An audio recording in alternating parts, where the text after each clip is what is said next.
O acceso ao Santuario dos Milagros da Mil en Moraña carecía da seguridade necesaria tanto para os peóns como para os vehículos. Por este motivo, o Concello solicitou a colaboración da Deputación para mellorar o acceso pola estrada provincial 0018. A reforma tivo un custo de 165.000 euros. Creemos que é unha obra necesaria e que ven a resolver unha problemática concreta nun punto moi concreto desta estrada, que se fixo unha beirarrúa para garantir a seguridade dos peóns.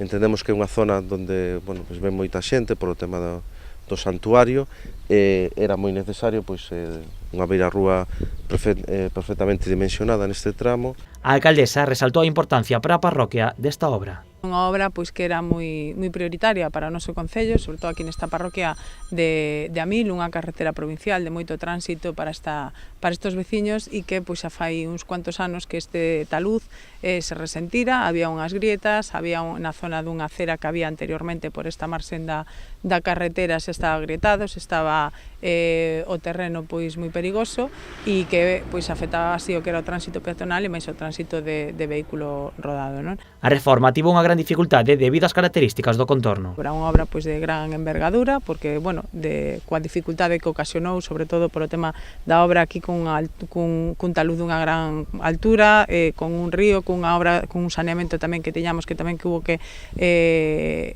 salvar aí toda a instalación de saneamento que teñamos e, polo tanto, xa temos aquí unhas realidades e en certo tamén que se acondicionou o que é a acera peonil de outra marxen da carretera e tamén ensanchando un poquinho para poder facilitar ese tránsito peatonal que ten esta parroquia, sobre todo ao longo de todo o ano, pero sobre todo nas épocas de verán e próxima a romería dos Milagros da Mil que temos aquí este santuario. Ambas administracións mostraron a súa disposición para seguir realizando melloras en Moraña. A alcaldesa asegurou que o seguinte obxectivo é continuar mellorando esta estrada e as súas beirarrúas ata a zona de Barro.